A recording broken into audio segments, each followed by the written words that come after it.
Considerando a doutrina e a jurisprudência dos tribunais superiores, assinale a opção correta. Considerando a doutrina e a jurisprudência dos tribunais superiores, assinale a opção correta. Acerca da ação civil ex delito, da competência, da jurisdição dos processos incidentes. A sentença que concede o perdão judicial depois de reconhecida a culpa do réu, enseja reparação civil ex delito. A sentença que concede o perdão judicial depois de reconhecida a culpa do réu, enseja reparação civil. Acho que sim. A sentença absolutória do juízo criminal, que declara a inexistência do fato ou que o réu não tenha concorrido para o crime, faz coisa julgada? Inexistência do fato ou o réu não é o autor, faz coisa julgada, obstando a reparação? Sim. Sim, porque é fato inexistente, negativa de autoria. Agora, a sentença que concede o perdão depois de reconhecida enseja reparação, essa A está me deixando com muita dúvida.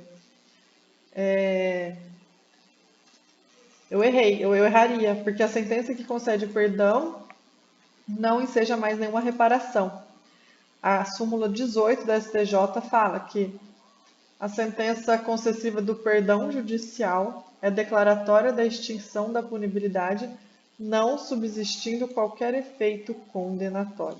Então, a sentença concessiva do perdão judicial é declaratória da extinção da punibilidade, não subsistindo qualquer efeito condenatório.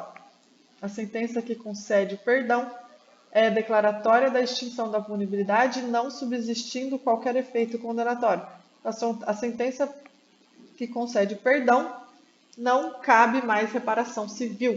Se a pessoa teve uma sentença judicial perdoando, é perdoado na área penal e na área civil também. O perdão é perdão, gente. O perdão abrange a área civil e a área penal. Lembrando que o perdão concedido a um dos autores do crime, o outro autor tem que aceitar o perdão. No caso da vítima, perdoar o autor do crime. Agora, no caso do juiz perdoar uma sentença, não cabe mais ação civil, tá? Efeitos do perdão. Elimina todos os efeitos penais de eventual sentença condenatória. Efeitos do perdão judicial. Elimina todos os efeitos penais de eventual sentença condenatória. Quais são os efeitos do perdão judicial? Ele elimina todos os efeitos penais de eventual sentença condenatória, ou seja, não gera reincidência, não pode ser nem utilizado como título executivo na área judicial. Artigo 120 do Código Penal. A sentença que conceder perdão não pode ser usada para efeitos de reincidência. Ok. Letra B. Então, perdão enseja reparação civil? Não. Perdão acabou, está perdoado na área civil e na área penal. Essa é a correta. Essa está incorreta. A distinção entre competência absoluta, que é improrrogável, e a competência relativa prorrogável, decorre de expressa disposição legal? C. Professor, nobody. Oi, gente. C.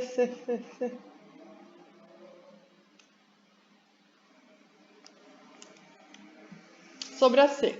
Obrigada, Marcos Simões. Errada, porque não há previsão expressa da diferença entre competência absoluta e relativa, já que a distinção decorre de construção doutrinária e jurisprudencial. Consta no Manual de Processo Penal de Renato Brasileiro Lima a seguinte passagem: a competência absoluta e relativa, apesar de não haver expressa disposição legal acerca do assunto, doutrina e jurisprudência, são uníssonas em dividir as espécies de competência absoluta e relativa. Só você digitar aqui no Código de Processo Penal competência relativa. Nem tem absoluta nem relativa. Não existe nenhuma dessas palavras. Então, é uma construção jurisprudencial doutrinária, digamos. Então, Então, apaga. Errado. As exceções suspeição, ilegitimidade de parte e incompetência do juízo são exemplos de exceções peremptórias que ocasionam a extinção do processo? Incorreto. Por quê? Porque as exceções elas são processadas em autos apartados e não suspendem o andamento da ação penal. A peremptória põe fim ao processo, né? As exceções de ilegitimidade e incompetência são dilatórias. A de suspeição é dilatória. A que põe fim ao processo, assim, a ilegitimidade e incompetência são peremptórias. Peremptórias põem fim ao processo, ilegitimidade e incompetência. Mas a suspeição, ela é apenas dilatória, não acarretam a extinção do processo. Artigo 99. Se reconhecer a suspeição, o juiz sustará a marcha do processo, mandará juntar aos autos reconhecida a suspeição. Suspeição, o juiz manda sustar a marcha, diminui, né, o processo, dilata o tempo. E o juiz mandará juntar aos autos a petição do recusante com os documentos que a instruíram e, por despacho, declarará suspeito, ordenando a remessa dos autos ao substituto. E 567. A incompetência do juízo anula, e incompetência já é peremptória, né? Anula somente os atos decisórios, devendo o processo, quando for declarada a nulidade, ser remetido ao juiz competente.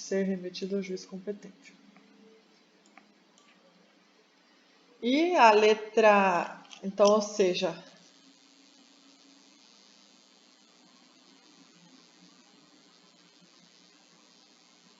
as exceções serão processadas em apartados e não suspenderão em regra o andamento. Não ocorre a extinção do processo. As exceções não ocorre a extinção do processo, como está escrito na alternativa D. As exceções são processadas em autos apartados e não suspenderão em regra o andamento da ação penal. Artigo 111. Então, as exceções de suspeição são exemplos de peremptórias que ocasionam a extinção? Não. Primeiro que nem todas ocasionam a extinção. E a suspeição é apenas dilatória. Não ocorre a extinção. No processo penal, somente os juízes e promotores poderão ser alvo de impugnação. Somente os juízes não, porque os funcionários também.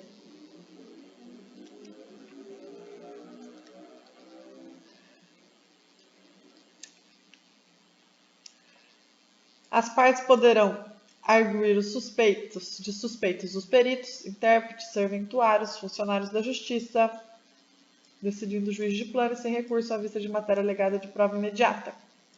Não se poderá opor suspeição às autoridades policiais nos autos do inquérito, mas deverão elas declarar-se suspeitas quando ocorrer motivo.